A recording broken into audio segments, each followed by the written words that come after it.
ರಾಹುಲ್ ಗಾಂಧಿ ಅವರು ವಿದೇಶ ಪ್ರವಾಸ ಮುಗಿಸಿಕೊಂಡು ಇವತ್ತು ದೆಹಲಿಗೆ ಬರ್ತಾರೆ. ನಾಳೆ ಅಥವಾ ನಾಡಿದ್ದು ಕಾಂಗ್ರೆಸ್ ನಾಯಕರುಗಳು ದೆಹಲಿ ಪ್ರವಾಸಕ್ಕೆ ಹೋಗ್ತಾರೆ. ದೆಹಲಿಗೆ ಹೋಗ್ತಾರೆ. ಸಚಿವ ಸಂಪುಟ ವಿಸ್ತರಣೆಗೆ ಸಂಬಂಧಿಸಿದ ಲಾಬಿಗೆ ಚರ್ಚೆ.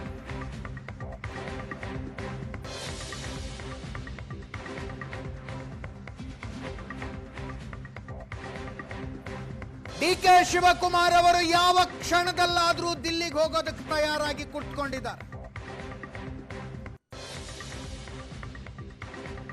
ಇವತ್ತು ರಾತ್ರಿಯೇ ಕರೆ ಬಂದ್ರೆ ಇವತ್ತು ರಾತ್ರಿನೇ ಹೊರಡೋದಕ್ಕೆ.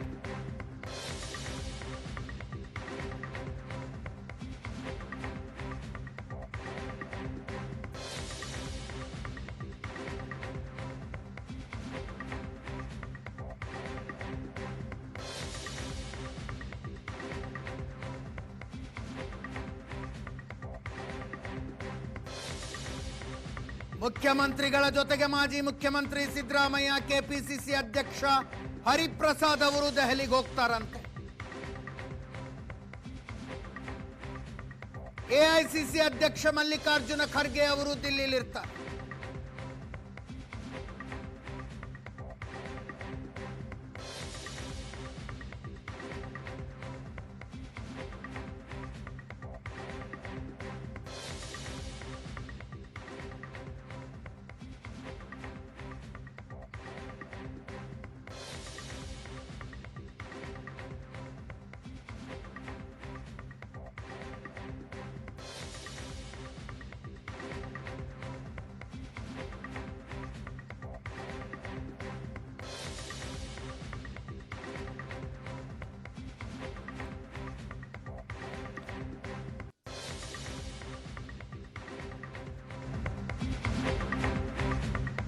ಬೆಂಗಳೂರಿನಿಂದ ಮುಖ್ಯಮಂತ್ರಿಗಳು, ಮಾಜಿ ಮುಖ್ಯಮಂತ್ರಿಗಳು, ಕೆಪಿಸಿಸಿ ಅಧ್ಯಕ್ಷರು ದಿಲ್ಲಿಗೆ ಹೋಗೋದಕ್ಕಿಂತ ಮೊದಲು ಒಂದು ಸುತ್ತು ಎಐಸಿಸಿ ಅಧ್ಯಕ್ಷ ಮಲ್ಲಿಕಾರ್ಜುನ ಖರ್ಗೆ ಅವರು ವೇಣುಗೋಪಾಲರ ಜೊತೆಗೆ ಸಭೆ ನಡೆಸುವ ಸಾಧ್ಯತೆ ಇದೆ.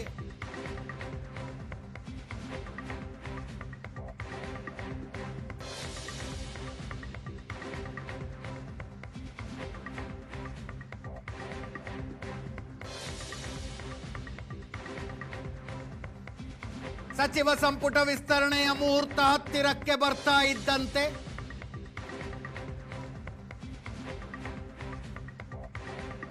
ಪ್ರಯತ್ನಗಳ ಜೋರಾಗಿದ್ದಾವೆ.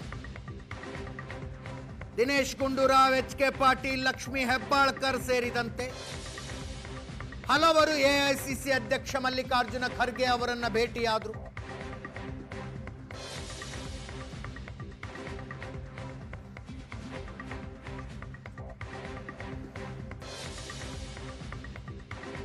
ಬೆಳಗಾವಿಯಲ್ಲಿ ಲಕ್ಷ್ಮಣ ಸವದಿ ಅವರನ್ನ ಮಿನಿಸ್ಟರ್ ಮಾಡುವ ಒಲವು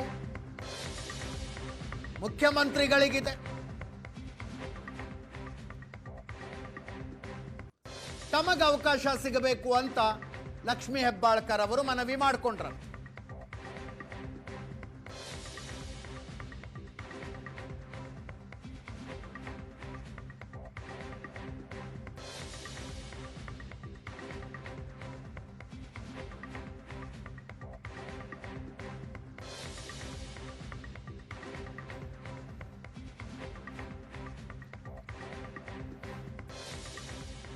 ಮಂತ್ರಿ ಸ್ಥಾನ ಬೇಕು ಅಂತ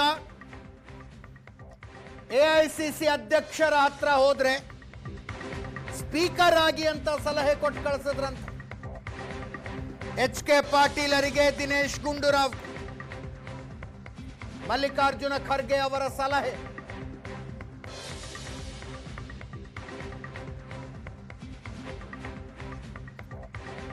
ಸ್ಪೀಕರ್ ಆಗಿ ಕೆಲಸ ಮಾಡಿ ಅಂತ.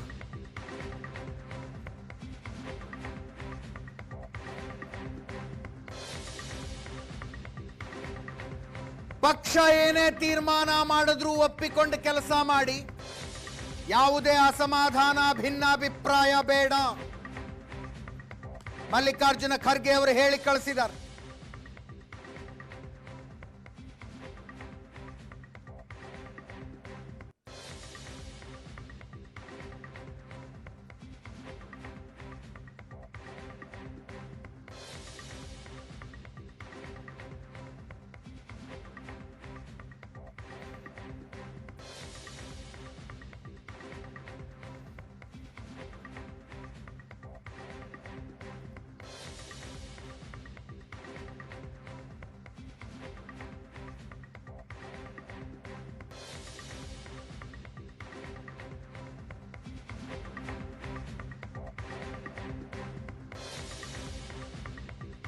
ಈ ಜಿಲ್ಲೆಗೆ ಸಂಬಂಧಪಟ್ಟಂತೆ ಹೇಳುವುದಾದರೆ ಈಗಾಗಲೇ ಸತೀಶ್ ಜಾರಕಿಹೊಳಿ ಅವರು ಮಿನಿಸ್ಟರ್ ಆಗಿದ್ದಾರೆ. ಇನ್ನೊಂದು ಸ್ಥಾನ ಬೆಳಗಾವಿಗೆ ಸಿಗುವ ನಿಚ್ಚಳ ಸಾಧ್ಯತೆ ಇದೆ. ಲಕ್ಷ್ಮೀ ಹೆಬ್ಬಾಳ್ಕರ್ ಮತ್ತೊಮ್ಮೆ ಮಿನಿಸ್ಟರ್ ಆಗಬೇಕು ಅಂತ ಲಕ್ಷ್ಮಣ ಸವದಿ ಅವರು ಕಾಂಗ್ರೆಸ್ನಲ್ಲಿ ಮೊದಲನೇ ಸಲ ಮಿನಿಸ್ಟರ್ ಆಗ್ಬಿಡೋಣ ಅಂತ ಇಬ್ಬರು ಪ್ರಯತ್ನ ನಡೆಸಿದ್ದಾರೆ.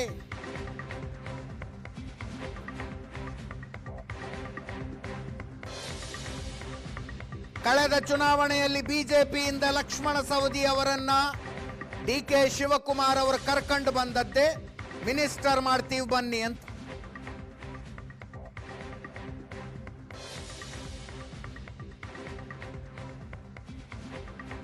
ಸಿದ್ದರಾಮಯ್ಯನವರ ಕ್ಯಾಬಿನೆಟ್ನಲ್ಲಿ ಅವಕಾಶ ಸಿಗಲಿಲ್ಲ ಲಕ್ಷ್ಮಣ ಸವದಿ ಅವರಿಗೆ.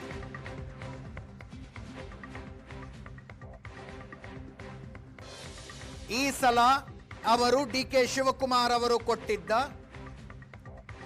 ಭರವಸೆಯನ್ನ ನಂಬಿಕೊಂಡು ಕುಳಿತಿದ್ದಾರೆ. ಇನ್ನೊಂದು ಕಡೆ ಮಹಿಳಾ ಕೋಟಾದಲ್ಲಿ ಮತ್ತೊಮ್ಮೆ ಅವಕಾಶಕ್ಕಾಗಿ ಲಕ್ಷ್ಮೀ ಹೆಬ್ಬಾಳ್ಕರ್ ಪ್ರಯತ್ನ.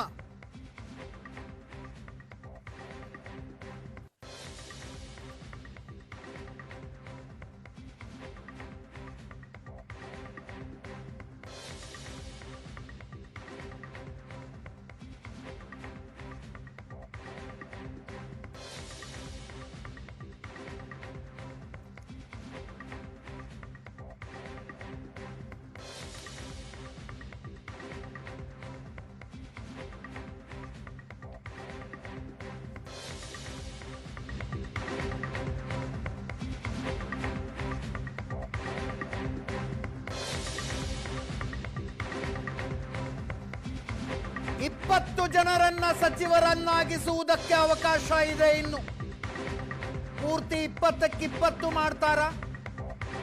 ಅಸಮಾಧಾನಿತರನ್ನ ತಣ್ಣಗಾಗಿಸೋದಕ್ಕೆ ಒಂದೆರಡು ಖಾಲಿ ಇಟ್ಕೊಳ್ತಾರ, ಗೊತ್ತಿಲ್ಲ.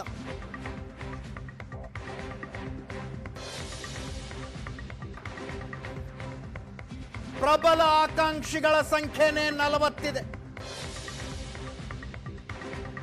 ಅವರ ಪೈಕಿ ಕೆಲವರನ್ನ ನಿಗಮ ಮಂಡಳಿಗಳ ಅಧ್ಯಕ್ಷಗಿರಿ ಕೊಟ್ಟು ಸಮಾಧಾನಗೊಳಿಸುವ ಪ್ರಯತ್ನವೂ ನಡೆಯುತ್ತೆ.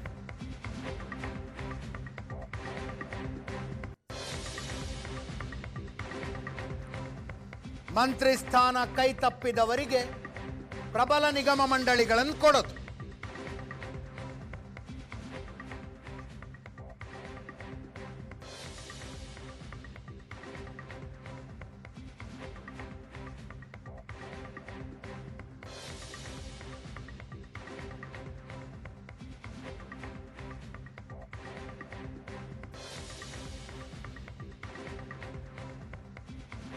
ಈಗಾಗಲೇ ಹಾಲಿ ಅಧ್ಯಕ್ಷರುಗಳಿಗೆ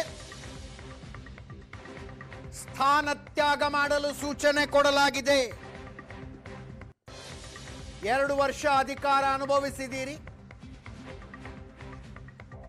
ಇನ್ನು ತಾವು ಬೇರೆಯವರಿಗೆ ಅಧಿಕಾರ ಬಿಟ್ಟು ಕೊಡಬೇಕಾಗತ್ತೆ ಅನ್ನುವ ಸೂಚನೆ ಕೊಡಲಾಗಿದೆ. ಸಚಿವ ಸಂಪುಟ ವಿಸ್ತರಣೆಯ ಜೊತೆಗೆ ನಿಗಮ ಮಂಡಳಿಗಳಿಗೆ ಹೊಸ ಅಧ್ಯಕ್ಷರನ್ನು ನೇಮಿಸುವ ಸಾಧ್ಯತೆಯೂ ಇದೆ.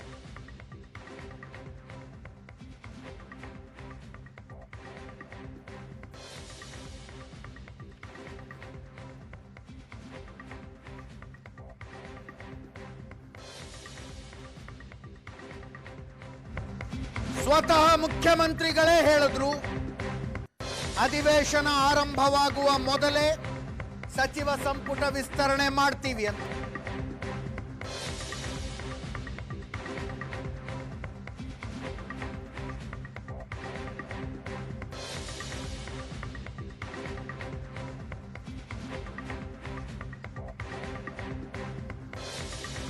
ಇನ್ನೊಂದು 3 ದಿನಗಳಲ್ಲಿ ಸಚಿವ ಸಂಪುಟ ವಿಸ್ತರಣೆಗೆ ದೆಹಲಿ ಕರೀಬಹುದು. ರಾಹುಲ್ ಗಾಂಧಿ ಬಂದ ನಂತರ ಚರ್ಚೆ ಮಾಡ್ತೀವಿ ಅಂತ ಮಲ್ಲಿಕಾರ್ಜುನ ಖರ್ಗೆ ಅವರು ಹೇಳಿದ್ದಾರೆ.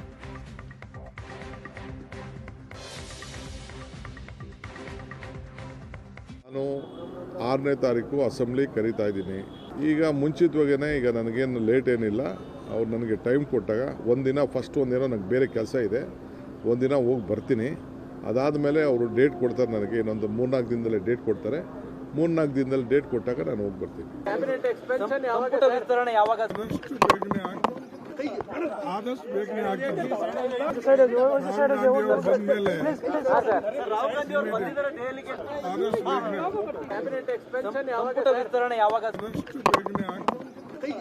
ಆದಷ್ಟು ಬೇಗನೆ ಆಗ್ತದೆ.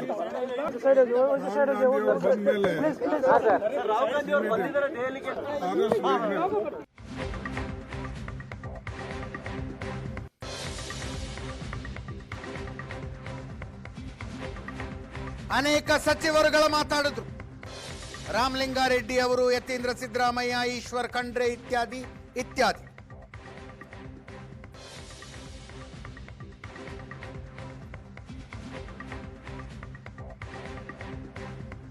ಆಷಾಢ ಮಾಸದಲ್ಲಿ ಸಚಿವ ಸಂಪುಟ ವಿಸ್ತರಣೆನಾ?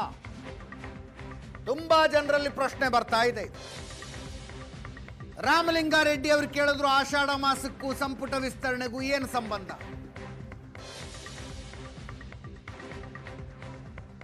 ಬ್ರಾಹ್ಮಣರು ಆಷಾಢದಲ್ಲಿ ಮದುವೆ ಮಾಡ್ತಾರೆ, ತಮಿಳುನಾಡಿನಲ್ಲಿ ಕಾರ್ಯಕ್ರಮಗಳನ್ನ ಮಾಡ್ತಾರೆ.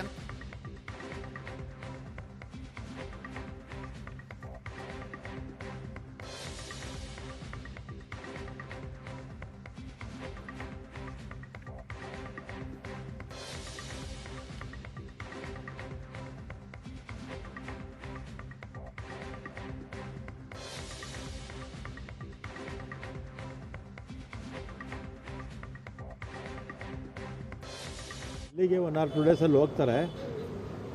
ಮುಂದಿನ ತಿಂಗಳು 6ನೇ ತಾರೀಕು ಅಸೆಂಬ್ಲಿ ಇರುತ್ತೆ. ಅದರಿಂದ ಒಂದು 10-15 ದಿನ ಮುಂಚೆನೇ ಕ್ಯಾಬಿನೆಟ್ ಆಗ್ಬೋದು. ಆಷಾಢದಲ್ಲಿ ಬ್ರಾಹ್ಮಣರೆಲ್ಲನೂ ಆಷಾಢದಲ್ಲಿ ಶುಭ ಕಾರ್ಯಗಳು ಮಾಡೋದಿಲ್ವಾ? ತಮಿಳುನಾಡಲ್ಲಿ ತಮಿಳರು ಎಲ್ಲ ಅಲ್ಲಿರ್ತಕ್ಕಂಥವ್ರು ಎಲ್ಲ ಶುಭ ಕಾರ್ಯಗಳು ಮಾಡ್ತಾರೆ. ಅದರಿಂದ ಅದೇನು ಅಡ್ಡಿ ಏನು ಬರೋದಿಲ್ಲ. ಕ್ಯಾಬಿನೆಟ್ ಎಕ್ಸ್ಪ್ಯಾನ್ಷನ್ನು ಯಾವಾಗ ರಾಹುಲ್ ಗಾಂಧಿ ಅವರು ಮತ್ತು ನಮ್ಮ ACC ಅಧ್ಯಕ್ಷರಾದ ಮಲ್ಲಿಕಾರ್ಜುನ್ ಖರ್ಗೆ ಅವರು ಕರೀತಾರೋ ಆಗ ಹೋಗಿ ನಮ್ಮ ವರಿಷ್ಠರ ಜೊತೆ ಚರ್ಚೆ ಮಾಡಿ ಕ್ಯಾಬಿನೆಟ್ ಎಕ್ಸ್ಪ್ಯಾನ್ಷನ್. ಸಂಪುಟ ಸಚಿವರ ವಿಸ್ತರಣೆ ಇದು ವರಿಷ್ಠರಿಗೆ ಬಿಟ್ಟಿದ್ದು. ಮಾನ್ಯ ಮುಖ್ಯಮಂತ್ರಿಗಳು, ಮಾನ್ಯ PCC ಅಧ್ಯಕ್ಷರು, ಮಾನ್ಯ ಮಾಜಿ ಮುಖ್ಯಮಂತ್ರಿಗಳು ಮತ್ತು ಎಲ್ಲ ವರಿಷ್ಠರು ಕೂಡಿ ತೀರ್ಮಾನವನ್ನು ಮಾಡ್ತಾರೆ. ಒಂದು ಕಡೆ ಬರ ಇದೆ, ಒಂದು ಕಡೆ ನೆರೆ ಇದೆ. ಇವೆಲ್ಲ ಸಮಸ್ಯೆಗಳನ್ನು ಬಗೆಹರಿಸಲಿಕ್ಕೆ ಹಗಲಿರುಳು ಶ್ರಮ ಮಾಡ್ತಾ ಇದ್ದೇವೆ. ನಾನು ಜಿಲ್ಲಾ ಮಟ್ಟದ ಪ್ರಗತಿ ಪರಿಶೀಲನೆಯೂ ಇವತ್ತು ಕುಡಿ ನೀರಿನ ಬಗ್ಗೆ, ಮೇವಿನ ಬಗ್ಗೆ, ಇವತ್ತು ಇತರ ವಿಷಯಗಳ ಬಗ್ಗೆ ನಿರಂತರವಾಗಿ ಇವತ್ತು ನಾವು ನಿಗಾ ಇಕ್ಕಿದ್ದೇವೆ.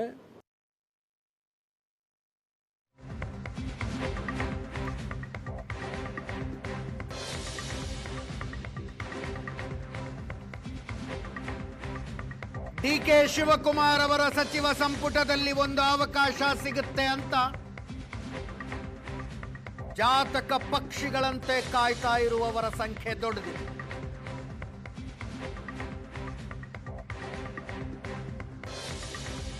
ಕೆಲವರು ಬಹಿರಂಗವಾಗಿ ಹೇಳಿಕೆಗಳನ್ನು ಕೊಟ್ಟರೆ, ಇನ್ನು ಕೆಲವರು ಒಳಗಿಂದೊಳಗೆ ಪ್ರಯತ್ನಗಳನ್ನು ನಡೆಸ್ತಾ ಇದ್ದಾರೆ.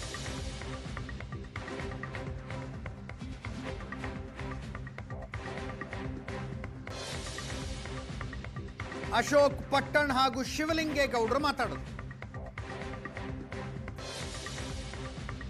ನಮ್ಮ ಅಧ್ಯಕ್ಷರು ಬೆಂಗಳೂರಿಗೆ ಇದ್ದಾರೆ ಅಂತ ಗೊತ್ತಾಯಿತು. ಅದಕ್ಕೆ ಬಂದು ಆದಷ್ಟು ಬೇಗನೆ ಮಂತ್ರಿ ಮಾಡಲಿ ಅಂತ ಹೇಳಿದ್ವಿ. ಕರೆಯೋ ಚಾನ್ಸಸ್ ಇದೆ ಸ್ವಾಮಿ. ಇವತ್ತು ನಾಳೆ ಕರೆಯೋ ಚಾನ್ಸಸ್ ಇದೆ. ಇನ್ನೊಂದು 2-3 ದಿನದಾಗೆ ಕರೆದು ಎಲ್ಲ ಫೈನಲೈಸ್ ಮಾಡೋ ಆಸೆ ಭಾವನೆಗೆ ನಾವೆಲ್ಲ ಇದ್ದೀವಿ. ಆಷಾಢ ಗೀಷಾಢ ಎಲ್ಲ ಯಾರು ನೋಡಕ್ ಹೋಗಲ್ಲ. ಆಷಾಢ ಗೀಷಾಢ ಹೋಗೋದು ಇನ್ನೂ 1 ತಿಂಗಳು ಹೋಗ್ಬಿಡ್ತದೆ. ಆಮೇಲೆ ಸರ್ಕಾರ ನಡಿಬೇಕಲ್ಲ. ಅವ್ರು ನೋಡಿ ಜ್ಯೋತಿಷಿ, ಅವ್ರು ನೋಡ್ತಾರೆ. ಜ್ಯೋತಿಷ್ಯ ನೋಡ್ಬಿಟ್ಟೆ ಮಾಡ್ತಾರೆ, ಏನು ತೊಂದರೆ ಇಲ್ಲ. ಅದಕ್ಕೊಂದು ಏನಾದ್ರು ಬೇರೆ ಆಲ್ಟರ್ನೇಟಿವ್ ಸೊಲ್ಯೂಷನ್ ಹುಡುಕ್ತೀವಿ. ಆಷಾಢಗೆ ಏನು ಎಫೆಕ್ಟ್ ಆಗ್ದಂಗೆ ಬೇರೆ ಒಂದು ಪೂಜೆ ಮಾಡಿಸ್ತೀವಿ, ಏನು ತೊಂದರೆ ಇಲ್ಲ. ನಾನು ಭಾಳ ಸೀನಿಯರ್ ಇದ್ದೀನಿ. ಪಕ್ಷ ನಾನು ಎಲ್ಲರಿಗೂ ಹೇಳೋದೇನೆಂದರೆ, ನಮ್ಮ ಹೈಕಮಾಂಡ್ನವ್ರಿಗೂ ನಮ್ಮ ರಾಜ್ಯದ ನಾಯಕರುಗಳಿಗೆ ಬರೀ ಜಾತಿ ನೋಡಬೇಡಿ, ಪಕ್ಷದ ನಿಷ್ಠೆ ಮತ್ತು ಸರ್ವಿಸ್ ಎಷ್ಟು ವರ್ಷದಿಂದ ನಾವು ಪಕ್ಷದಾಗಿದ್ದೀವಿ ಅದನ್ನು ನೋಡಿಕೊಟ್ರೆ ನಮ್ಮ ಪಕ್ಷಕ್ಕೆ ಒಳ್ಳೇದಾಗುತ್ತೆ ಅಂತ ನಾನು ಹೇಳ್ತಾ ಇದ್ದೀನಿ. ಹಾಸನ ಜಿಲ್ಲೆಗೆ ಒಬ್ಬರೇ ಶಾಸಕರು ಇರೋದ್ರಿಂದ ಮುಂದಿನ ರಾಜಕೀಯದ ಭವಿಷ್ಯ ದೃಷ್ಟಿಯಿಂದ, ಪಕ್ಷ ಸಂಘಟನೆ ದೃಷ್ಟಿಯಿಂದ ನಮಗೆ ಕೊಡಬೇಕು ಅಂತಕ್ಕಂಥ ನಿರ್ಧಾರನ ಸಿದ್ದರಾಮಣ್ಣವರು, ಇವತ್ತಿನ ಮುಖ್ಯಮಂತ್ರಿಗಳಾದಂಥ ಡಿ ಕೆ ಶಿವಕುಮಾರ್ ಅವರು ಪಕ್ಷದ ವರಿಷ್ಠರು ಎಲ್ಲ ತೀರ್ಮಾನ ಮಾಡಿದ್ದಾರೆ, ಸಿಗುತ್ತೆ ಅನ್ನೋ ಭರವಸೆನ ಹೇಳ್ತಾ ಇದ್ದಾರೆ. ನಾನು ಕಾಯ್ತಾ ಇದ್ದೀನಿ.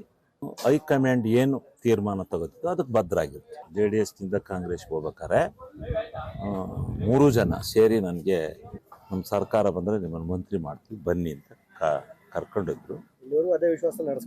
ಇದರಿಂದ ಅದೇ ವಿಶ್ವಾಸದಲ್ಲಿ ನಡ್ಕೊಂಡಿದ್ದಾರೆ, ಮುಂದೆ ನಡ್ಕೋತಾರೆ ಅಂತ ಭಾವನೆ ಇದೆ, ವಿಶ್ವಾಸವಂತೂ ಇದೆ.